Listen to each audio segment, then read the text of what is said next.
Oi, gente, tudo bem? Boa noite, aqui é o professor Jacques Paulo. Tenho aqui para conversar com vocês, né? Espero formar uma clientelazinho, públicozinho e rapidinho de alguns minutos. Enquanto isso, a gente vai conversando, né? Sobre os trabalhos que a gente tem feito nesses últimos dias, muito difíceis, né? Muita coisa. A Secretaria terceirizando a responsabilidade, Secretaria de Educação de Minas Gerais terceirizando a responsabilidade pela educação. O stand de projeto, né, gente, é uma loucura, é GID, Jovem de Futuro, é um tanto de coisa, e outra coisa, sem deslocar nenhum dinheiro, sem fazer nenhuma previsão de orçamento para isso, quer dizer, só o nosso trabalho e a cobrança por resultados. Essa semana eu estava na escola trabalhando. Boa noite, Carla Beatriz. Essa semana eu estava na escola trabalhando. Eu ouvi de uma pessoa que falando sobre a GID, que ela nunca. Boa noite, Verlaine, Marcela. Falando que ela nunca tinha visto um projeto igual a GID, né? Que ensinava as escolas a fazer as evidências. Eu falei, ué, mas você não trabalhou na época que tinha o prêmio de gestão escolar, não? Que a GID nada mais é que obrigar toda a escola a fazer a rotina do plano de gestão, né? A escola tem que fazer os registros, fotografar, guardar as evidências, montar um portfólio, agora está sendo virtual, né? Já que uma vez que não está tendo nada. Tem nada de novo, gente. A GID nada mais é do que tudo que a gente fazia no prêmio de gestão escolar, assim como os outros. Só que com a diferença, você, né, desobriga o governo a gastar com as escolas. Aliás, o Zema já está quase igual a Anastasia, né? Oi, Ana Amélia, boa noite. O Zema está igual a essa Anastasia. Daqui uns dias a gente já pode falar que bom seria morar nas propagandas do governo de Minas, né? Porque a propaganda na televisão tá bonita, a realidade tá caótica, né? O governo ainda deve 7 milhões para as prefeituras, aí a pessoa fala assim, igual ele, né? Ah, isso era dívida do Pimentel. Gente, quem pega o governo, pega o ônibus e pega o bônus. Está devendo 500 milhões ainda de benefício do povo da rede estadual, férias prêmio. Tem gente que aposentou um tempão, tem férias prêmio espécie para receber até hoje, né? A movimentação, que é a mudança a remoção de um município para o outro, ainda nem fez, 2 anos parado. Né? A secretaria inoperante, secretaria totalmente inoperante. É isso. Boa noite para quem chegou aí, Leila e Franciele, boa noite, tudo bem com vocês, gente? Estou aqui hoje que eu quero comentar muitas coisas e tem coisa boa que eu quero falar com vocês, né? Primeira coisa que eu quero começar a nossa conversa, não sei se vocês viram que saiu um memorando circular número 10 da DIAD, sócio funcional de 26 de abril de 2021. Vocês prestaram atenção no que era esse memorando? Esse memorando ele falava o seguinte: dispõe do programa de avaliação e acompanhamento da saúde mental do servidor a partir do levantamento de dados das unidades escolares e nas superintendências. Olha para vocês verem. O supracitado memorando, que traça diretriz para a superintendente de escola, identifique servidores que se enquadram em grupos específicos a partir de critérios unilateralmente impostos referentes ao comportamento extravagante ou destoante do meio social. Se você tem um comportamento, o que é comportamento extravagante? Quem mensura isso?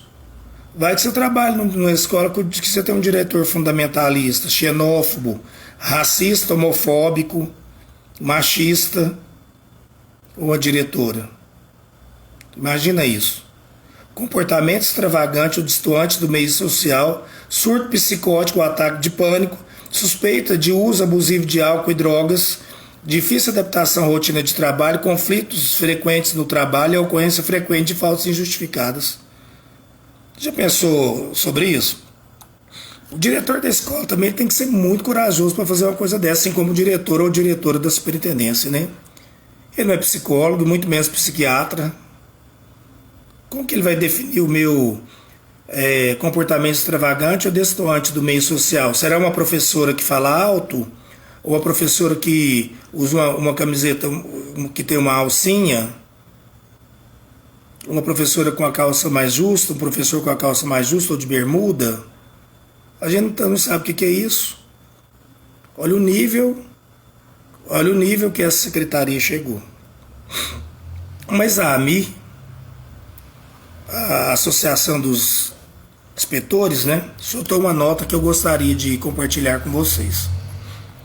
Primeiro, a AMI, Associação Mineira dos Inspetores, pergunta: qual a competência técnico-clínica, e acho que todo mundo tem que fazer isso, qual a competência técnico-clínica dos atores envolvidos no processo de identificação desses comportamentos, sintomas ou mesmo diagnósticos e quantificação dos servidores? Quer dizer, quem que é o competente por isso? Não tem médico na escola, muito psicólogo, não tem psiquiatra, nem nada. Aliás, o IPSENC nem ainda tem isso.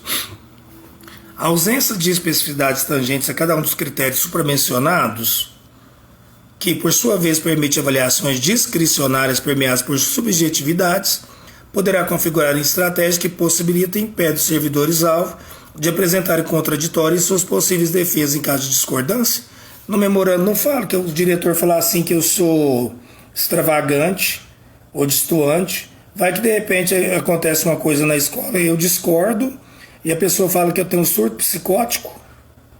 Aí por causa disso eu vou ser enquadrado pelo diretor? Isso, gente, é a brecha para perseguição, para o assédio moral, né? Obviamente, dentro da escola e dentro da superintendência.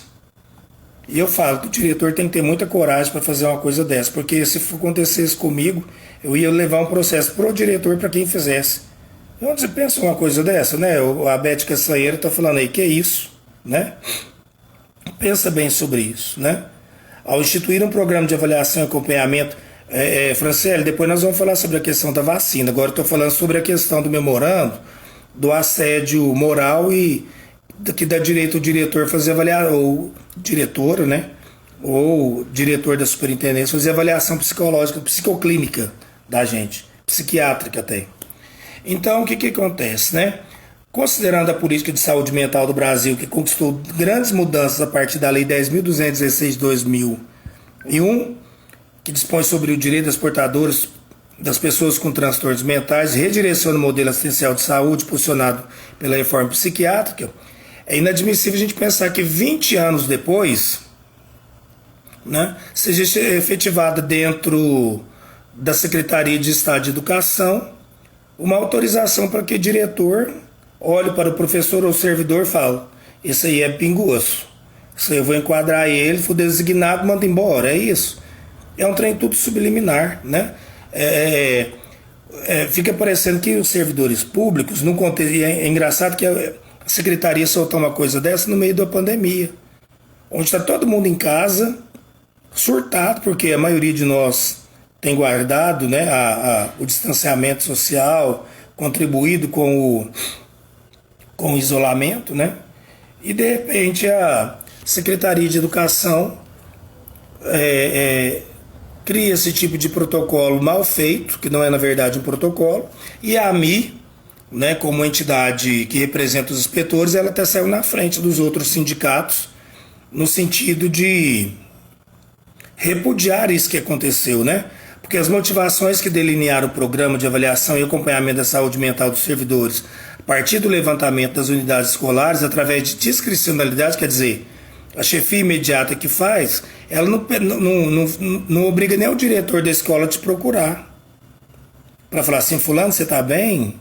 Você está passando por algum problema? Não, ela vai lá e pode falar assim, que você tem surto psicótico, que você é extravagante, que você está destoando dos demais colegas. O que é destoar dos demais colegas? Questionar? Então quer dizer que não pode questionar mais na escola. Quem questionar agora é doido, né? Tem que ser afastado da escola. Então a amiga da Giovana Passos fez muito bem essa nota. Eu vou compartilhar ela depois no meu blog, porque ela é muito importante. E acho que os outros sindicatos, né, principalmente o Sindiúti, tem que soltar uma nota também a respeito disso daqui, porque isso é muito grave, né? Isso é muito grave. Isso é a permissão de mandar a gente embora. Bom, pessoal, uma outra coisa que eu quero comentar com vocês está na capa do jornal O Tempo. Eu vou mostrar ela aqui para vocês rapidinho. Olha que gracinha, gente. Leia para mim. Zema vai encerrar mandato com déficit próximo ao de Pimentel.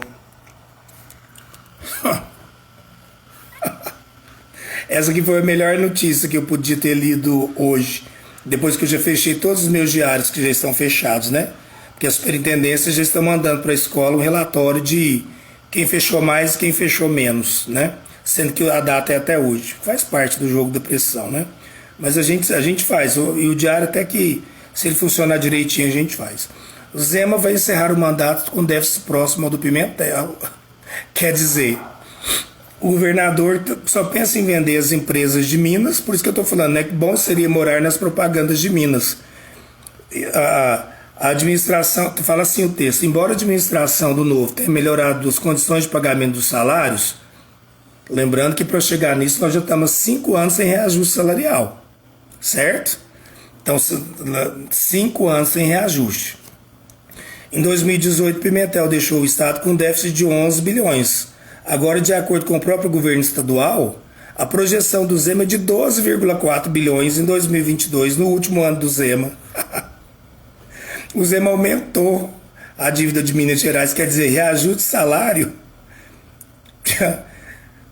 pode tirar o cavalinho da chuva, como dizia o povo antigamente, né? Pode tirar o cavalinho da chuva, porque, ao que tudo indica, não teremos aí o tão sonhado reajuste de salário, porque o Zema quebrou o Estado, na verdade, né?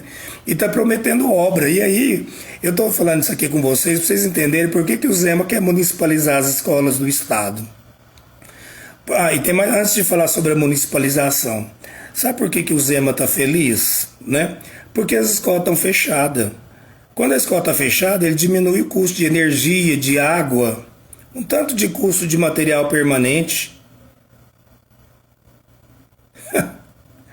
Então ele reduziu o gasto ainda com as escolas, por quê? Nós estamos trabalhando em casa, não é? Beth, nós estamos trabalhando em casa, não é? Nós estamos gastando a nossa energia, a nossa internet. Tem gente que trocou o celular, tem gente que comprou até coisa para fazer aula. E muito diretor surtado aí, obrigando o professor a ficar no Meet o dia inteiro, né? Eu não sei onde que está tirando isso, não é obrigatório. A gente faz porque quer ajudar os alunos nessa época de pandemia. Tem até memorando sobre isso, mas não, nós vamos entrar nisso. Mas eu quero só dizer para vocês, né, que o grande problema do Zema foi que ele escolheu onde gastar. Né, o Pimentel tinha comprado um tanto de viatura de polícia, o Zema trocou as viaturas. Ele está prometendo aí que vai dar dinheiro para os municípios, né? E com a promessa que está colocando as contas em ordem. Tá, ele está colocando as contas em ordem, gente, porque nosso salário hoje é pouco. O professor que há 4 anos atrás, o salário, equiparando ao salário mínimo, a gente estava ganhando quase 3 salários, hoje a gente está ganhando menos de 2 salários mínimos. Menos de 2. Boa noite, Gisele Cristina, seja bem-vinda. Então, o que eles falam é que o dinheiro que está sendo gasto não está comprometendo a receita líquida, mas o Estado está só endividando. De onde que ele vai tirar 39 bilhões para fazer obra de rodovia e de saneamento? De algum lugar ele vai tirar. Nosso salário aqui não vai. Nosso salário não vai aumentar. A gente pode tirar o cavalinho da chuva. Quem tá pagando? E outra coisa, que o déficit do Zema só não está maior porque o Zema conseguiu emplacar na Assembleia Legislativa a reforma da Previdência. E a reforma da Previdência e os aposentados que estão contribuindo é que estão sustentando o governo dele. Porque se não fosse a reforma da Previdência, que foi o caminho que ele escolheu para resolver o problema da crise do Estado, foi cobrar da gente, nós estamos pagando por isso. Nós é que estamos pagando. E aí eu quero falar com vocês sobre a municipalização e a proposta do Zema, que chama projeto de mãos dadas, né? Mãos dadas. Aí eu pergunto para vocês aqui carinhosamente, mãos dadas com quem? Projeto Mãos Dadas do Zema é aquele cara que te pega na faixa de pedestre, lá no meio da Rondon Pacheco, que é a avenida mais movimentada aqui da minha cidade, Uberlândia, né? Ele pega a pessoa e leva ela até no meio da faixa. Na hora que o sinal abre, ele sai correndo e deixa a pessoa lá no meio. O projeto de Mãos Dadas com o Zema é esse. de mãos dadas até na hora que a onça for beber água, na hora que o trem apertar. Por que eu estou falando isso? Porque é um engodo para o município. Né? A municipalização já vem sendo feita, que a gente chama de municipalização branca. E isso tudo é muito conversado com os prefeitos e com as escolas. Né? Agora, oferecer o servidor por um ano, vocês precisam saber qual é o impacto real da municipalização na vida do servidor. Primeiro, do servidor efetivo.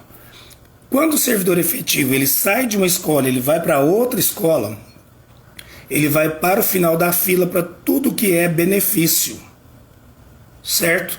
Ele vai para tudo que é benefício. Ele é o último que vai escolher a aula e turma, ele é o último que vai tirar férias prêmio. Então o servidor ele vai para o final, ele pode ter 20 anos de escola lá, na escola dele fechou. Se ele for para outra, na hora que chegar na outra escola, ele é o último. Os 20 anos dele não vai ajudar ele em nada para escolher turma e nem tirar férias prêmio. Ele volta para o fim da fila. O designado, se não tiver vaga para ele, sabe o que acontece com o designado? O designado que não pegar, ele perde, por exemplo, o IPSENG, muitos auxiliares de serviços gerais, gente, com mais de 50 anos, fica sem lugar de trabalhar. Por causa dessa municipalização brusca desse jeito aí que ele está querendo fazer, né? E prometendo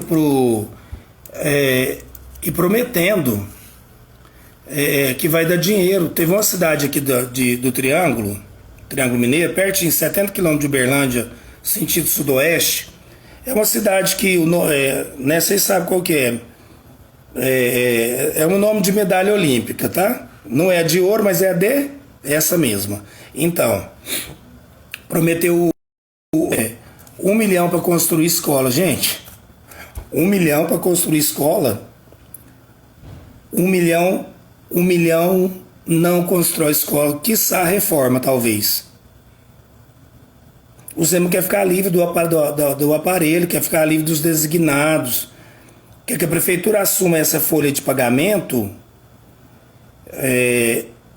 e a prefeitura depois vai ter que se virar com esse povo, que vai ter que contratar. Aqui em Araguari, por exemplo, cidade vizinha a Uberlândia, 30 quilômetros daqui, né?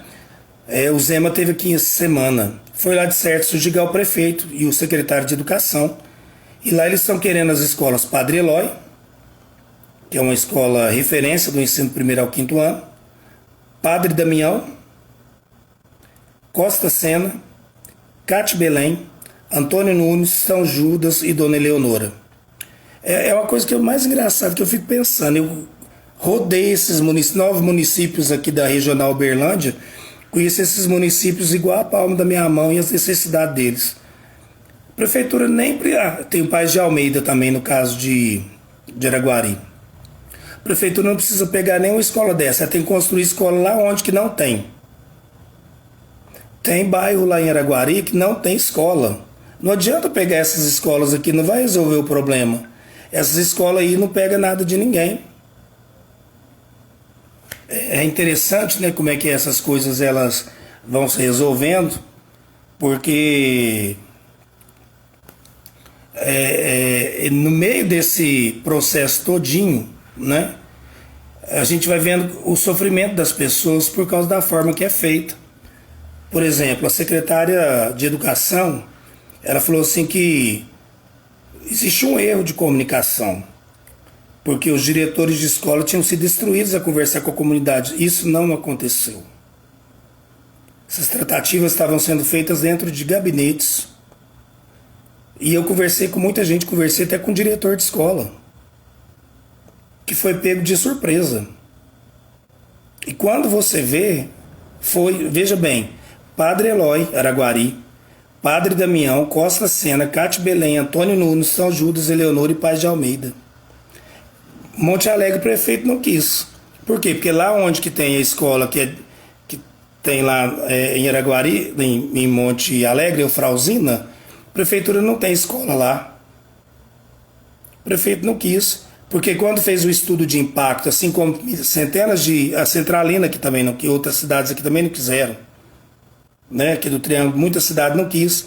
Porque sabe que depois lá na frente vai ter um impacto na folha de pagamento do município, e na hora que o município precisar, o Estado vai largar a mão dela. É de mão dada até o Estado pegar. No meio da avenida ele larga, pá, atropelo pro município. Uberlândia não quis, não quer nem conversa sobre isso. Porque sabe do tamanho da responsabilidade. Né? Aí é tão engraçado que aí olha aí pra você ver a ideia neoliberal privatizante. Ele está prometendo que vai reformar essas escolas para passar para a prefeitura. Ué, por que não reforma elas para deixar para o Estado, então, para servir, para ficar boa para os alunos? Quer dizer, se passar para o município, ele dá dinheiro para reformar. Se não passar, ele não dá? Lá em Araguari, a maior parte dessas escolas, são escolas que estão localizadas na porção da cidade, atende público diferente. Lá, Araguari tem... Eu estou falando isso com vocês com muita segurança. Araguari tem lugar que não tem escola, que precisa construir. Portal de Fátima, por exemplo. Se eu estiver mentindo, o povo de Araguari pode me contar aí. Né? O povo pode me contar, não tem problema nenhum. Certo? Esse é um problema muito grave. O Diese soltou aí os indicadores, né? Porque o Zema fala o seguinte, que se ele largar o primeiro ao quinto ano, ou escola de sexto ao nono, o IDEB de Minas Gerais vai melhorar. Gente, pega o IDEB das escolas estaduais e compara com as municipais. São raros os municípios que o IDEB das escolas estaduais não são mais altos. Né? E tem muito município aqui também que já não tem mais primeiro ao quinto ano já faz tempo. Indianópolis não tem, Araporã não tem. Araporã tem dinheiro para manter isso lá faz tempo. Araporã tem o primeiro ao nono. Indianópolis tem quase todo o primeiro ao nono. Nova Ponte não tem mais primeiro ao quinto na rede estadual. Não é porque também se precisar eles até devolve, na verdade eu acho, né? Que mais? Campina Verde já não tem mais, tinha só o Norópolis, né? Que era só uma escola pequena. Então tem muitos municípios aqui que já não atendem mais primeiro ao quinto ano. Então a situação específica de Araguari é muito peculiar, né? Como diz o Anderson aí, tem aluno que anda mais de 2 quilômetros para estudar, né? E muito mais do que isso. Mas porque lá no bairro dele não tem escola. E essas escolas, nenhuma dessas aí tá onde que precisa lá. Os pais que levam os alunos para essa escola aí são pais trabalhadores, que às vezes passa, deixa o menino e volta. E tem mais uma coisa que vocês não sabem. Muitas escolas dessas aqui, que eu falei para vocês de Araguari, elas eram referência na educação integral, o Zema cortou. Quer dizer, primeiro cortou a educação integral. Tinha escola aqui, gente, que eu conheci. Escola que tinha um trabalho de excelência de educação integral e foi cortado. Certo? Diretor que vivia aquela educação integral, a comunidade ajudava, e era aquela fartura, mesmo se o Estado ajudar assim, era uma fartura na hora do almoço, os cafés, né? Então, isso aí que aconteceu aí foi uma coisa muito complicada, né? A gente tem que realmente se posicionar. A municipalização dessa forma, ela é muito complicada, né? Abrupta desse jeito, sem um preparo ideal, tá? Bom, hoje eu quero estar falando mais de temas assim da educação, né? E eu quero falar um pouquinho com vocês sobre designação. Gente, designação será eternamente um problema, presencial ou online. Muita gente reclamando do processo online. Então, toda a superintendência de ensino, ela tem um lugar que reclama lá também. Né? O serviço de inspeção escolar das superintendências, ele está lá para isso. Se você não conseguir acessar ao serviço de inspeção da superintendência, vai na ouvidoria, coloque seu nome, seu sobrenome, conta o que está acontecendo. Né? Mas o certo é o primeiro recurso é entrar na escola, questionar. Você participou do processo de designação, não recebeu a lista, achou o edital absurdo? Questiona na escola. Tem que questionar. E aí eu quero dar uma dica para vocês sobre a questão do atestado médico. Né? Porque o atestado médico, ele mudou. Quando saiu a resolução 10.308, que falava sobre a questão do atestado, ela falava assim que o servidor podia pegar a designação e depois de 30 dias ele mandava o atestado, né? É isso. Agora isso mudou. Saiu uma outra resolução, a 10.334, agora dia 28 de abril, e ela fala o quê? Que aquele prazo que o servidor tinha, né, de 30 dias para pegar a designação e depois mandar o atestado, ele venceu. Então agora o servidor, quando ele vai mandar o documento para designação, ele tem que enviar o laudo médico junto, aquele modelo anexo 1 que a gente tem na resolução 10.308. O modelo é o mesmo, tem que mandar ele na hora, não é mais depois. Certo? Isso é muito importante. Muita gente me mandou mensagem que está perdendo designação por conta do atestado. É porque a questão do atestado ela mudou realmente, né? Ela não mudou isso. Muita gente também perguntando se a pessoa ela pede, né, se ela pede demissão do cargo, ela não quer. Se você está na escola, né, não tá satisfeito com a escola, está tendo muitos problemas e quer largar a escola, quando você pede para sair, está no artigo 34 da resolução 4498, quando você pede, você fica de castigo por 30 dias. E muita gente não sabe, mas você pode requerer da escola para saber em qual código você está sendo dispensado. O código da dispensa a pedido é 10-101. 10-101. Então esse código vai lá no seu QI e depois daí de 30 dias você pode concorrer a uma nova designação. É esse que é o procedimento correto a ser feito, né? A Beth está falando ali, Beth, que agora que eu estou lendo, perdão, que ela foi muito prejudicada. Conta aí para nós, Beth, põe aí na sua mensagem, né? Você foi muito prejudicada, foi o quê? Municipalização em Araguari ou foi a militarização da escola Rainha da Paz, né? Que tirou os efetivos de lá e jogou para as outras escolas. Tava até na televisão, né? Tem uma aluna deficiente lá que ela não enquadrou nas regras do colégio militar e ela foi para outra escola. É isso que é a escola pública, né, gente? Nós da escola pública, nós aceitamos qualquer tipo de aluno, com uniforme, sem uniforme, com material, sem material, calçado, descalço, cabelo preto, vermelho, azul, amarelo, roxo, nós acolhemos a todos. E é isso que as pessoas não entendem. As escolas exclusivas, como por exemplo para filhos de militares, elas não querem alunos normais e do cotidiano. Na verdade, elas que querem os alunos diferentes, o padrãozinho, né? Nós queremos todos os alunos porque a gente não enxerga, nós estamos acostumados com a diversidade, tá bom? Minha amiga Márcia está falando isso, Márcia, 30 dias, viu? Bom, gente, não, Márcia, não é 90, são 30 dias quando é a pedido do servidor. Se for colegiado, aí tem várias penalidades. Se você for mandado embora, né, tem 90, um ano, até 5 anos, dependendo do caso, tá? Gente, agora eu quero comentar com vocês. Eu até ia fazer uma live, acho que eu vou fazer uma live só sobre isso mesmo. Hoje é um dia muito feliz, né? Especificamente para mim, porque em 2016, aqui em Uberlândia, e no Brasil inteiro, no mundo, no Chile, em vários lugares, né? Teve um movimento de ocupação das escolas estaduais e aqui em Uberlândia teve. O dia que começou o processo de ocupação das escolas aqui em Uberlândia, eu estava em Belo Horizonte. Eu nem aqui não estava. Quando eu cheguei aqui em Uberlândia, tinham 2 escolas ocupadas. E esses estudantes se organizaram, né? Via WhatsApp ou outros grupos por aí, e ocuparam as escolas. E naquela época, eu participava de um grupo, né, que não era meu, mas eu era um dos participantes, e áudios totalmente fora de contexto, eles foram vazados para a imprensa, né, e isso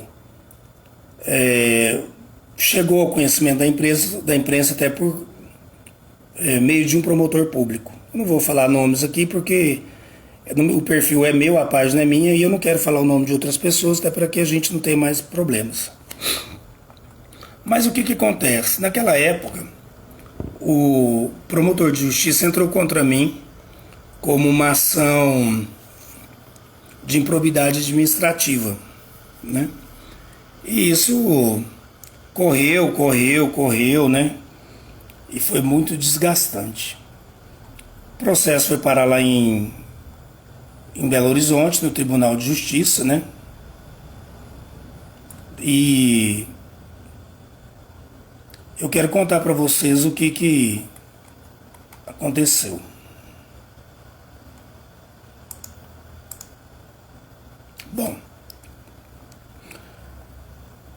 Esse caso ele foi julgado no Tribunal de Justiça, e é muito difícil falar sobre isso, porque na época foi muito ruim, né?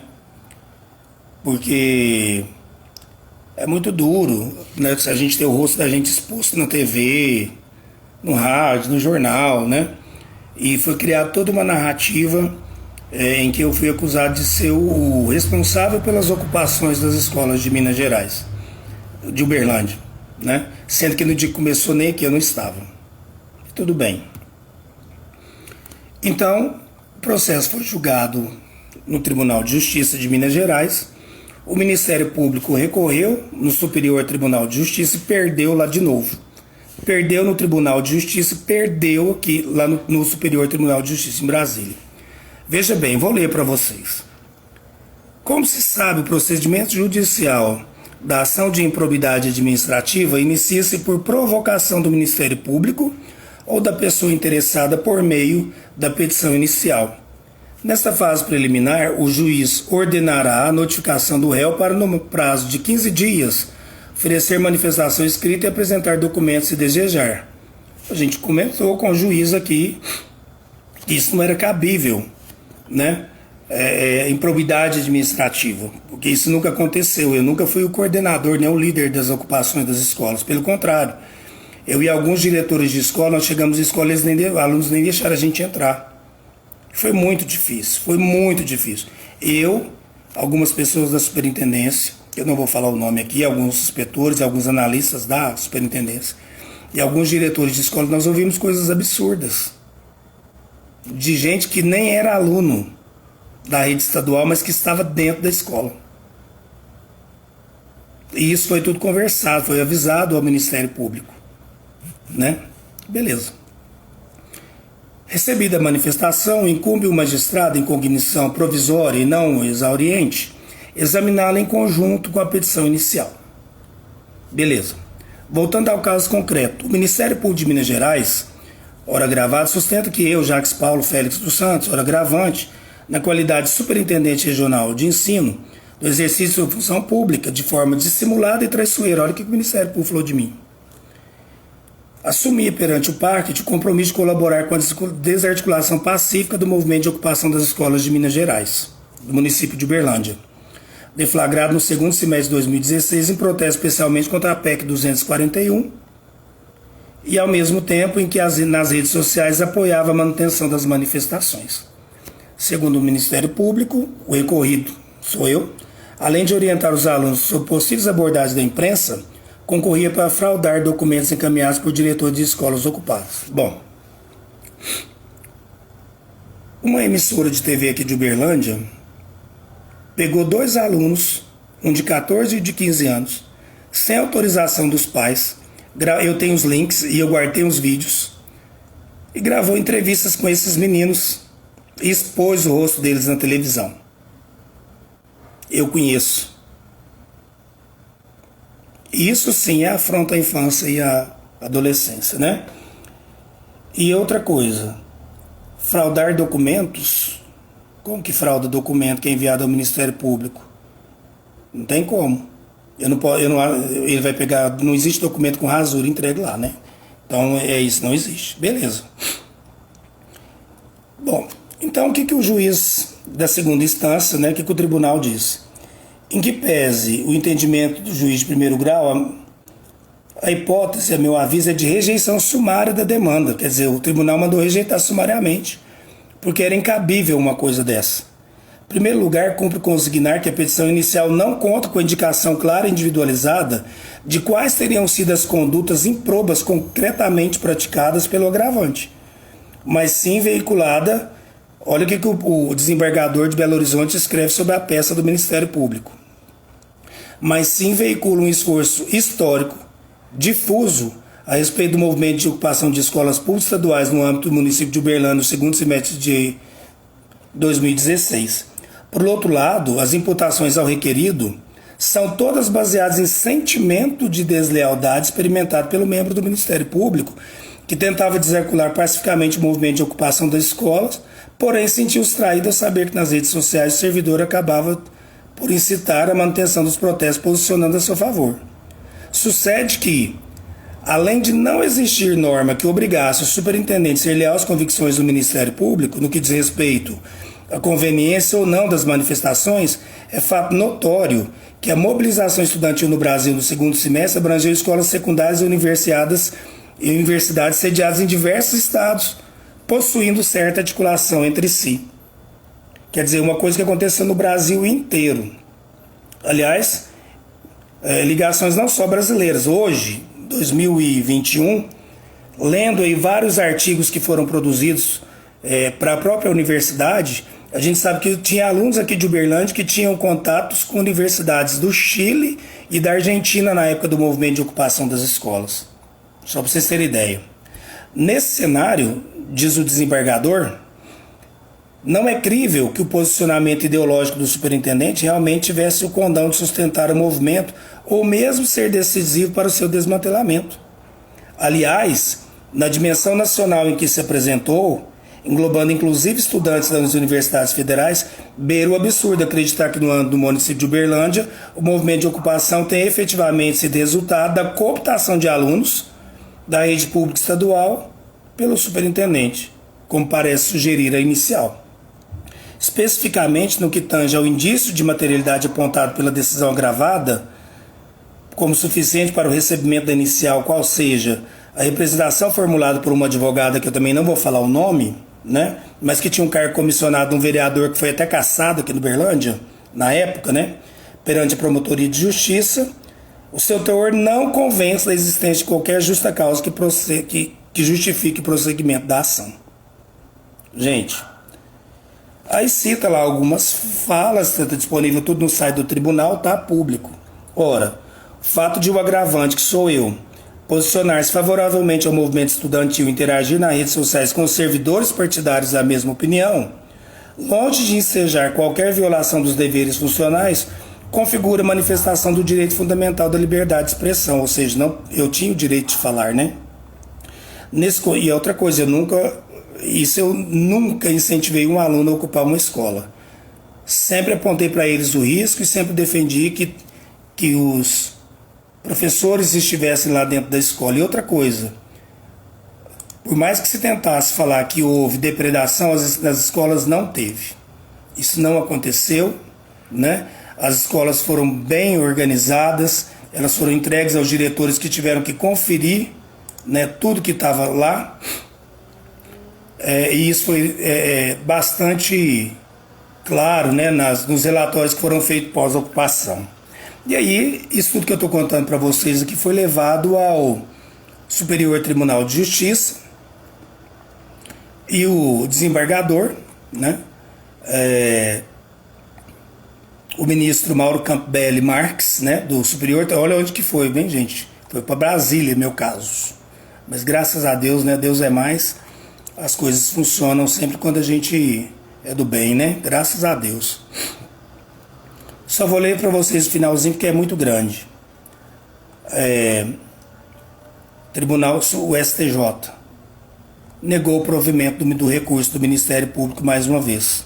Ou seja, né, tudo que foi falado sem prova, hoje já não tem mais valor nenhum.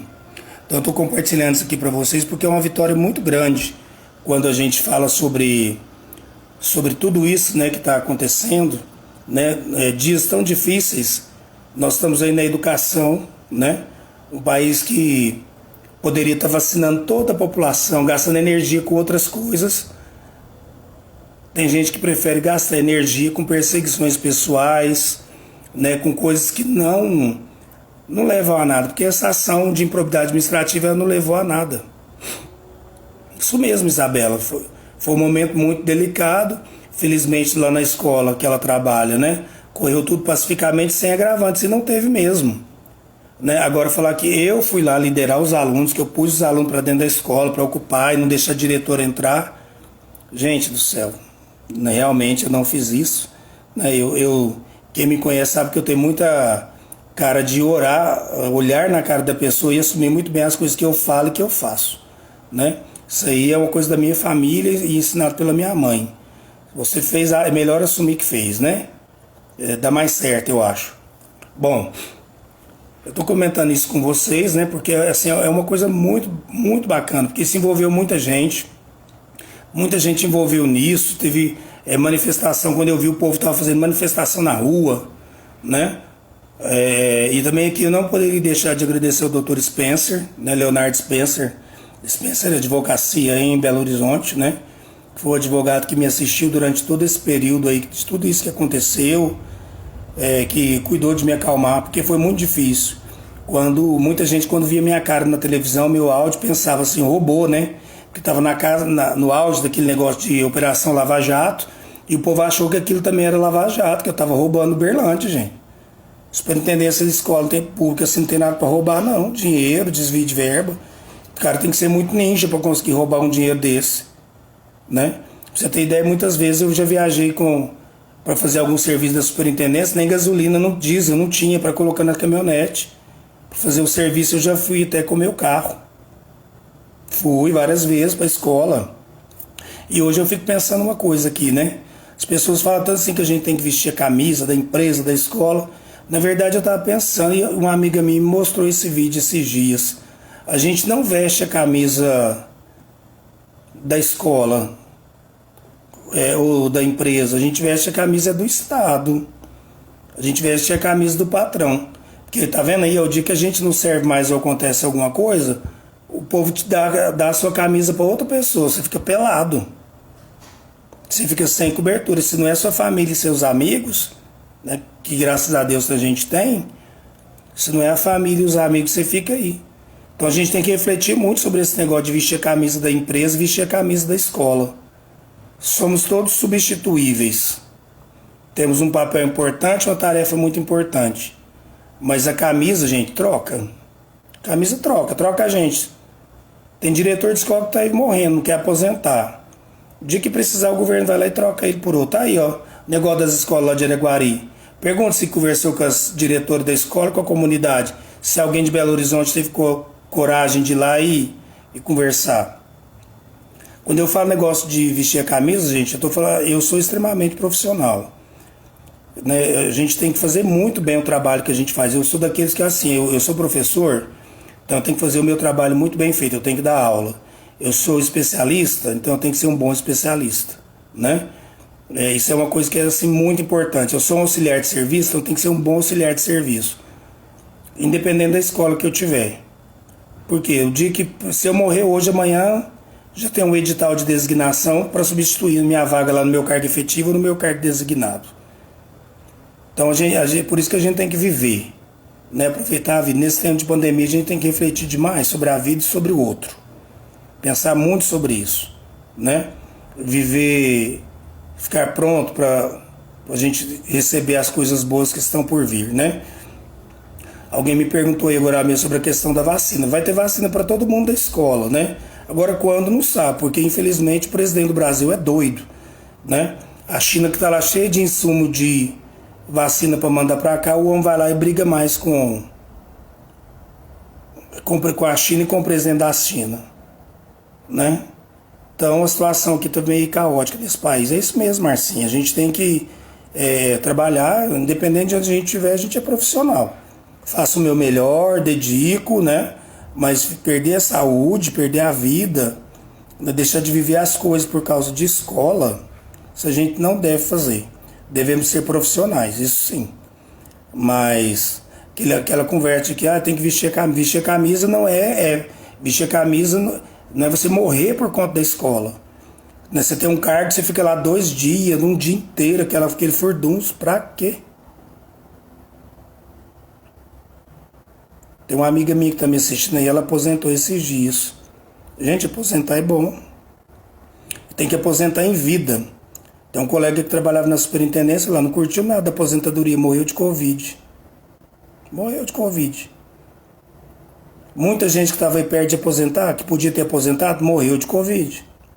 Chegou o dia de aposentar, gente, vamos aposentar, vamos viver a vida. Vamos fazer outra coisa, tem tanta casa de caridade precisando de ajuda, tanto idoso, tanta criança precisando aí de uma pessoa que conta uma história, canta uma música, que ajuda a arrumar uma roupa, né? Que ajuda a fazer uma sopa, sei lá. Sempre tem jeito. Estou comentando isso aqui com vocês porque hoje é um grande dia. A justiça foi feita. E eu estou muito feliz com isso.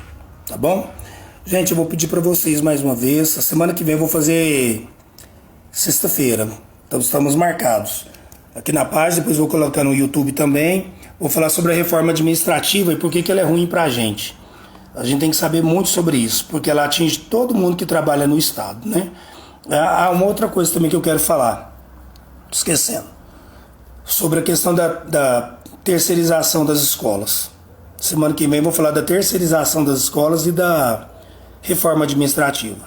Então eu espero vocês e peço de coração, me ajudem compartilhando esse vídeo, né? A semana que vem eu vou falar também especificamente sobre a questão das faculdades, dos cursos superiores, né? Tá rolando um buchicho aí inverídico sobre a questão da biblioteconomia, mas isso também já aconteceu na educação física e semana que vem eu vou esclarecer vocês tudo sobre isso, tá bom?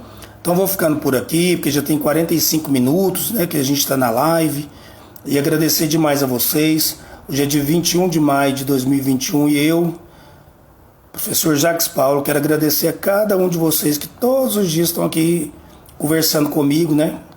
E isso também ajuda a gente bastante. A gente fica bastante animado quando tem os colegas que perguntam por que a gente não fez, tá com saudade da live. Então ela tá aí, viu, Carla Beatriz?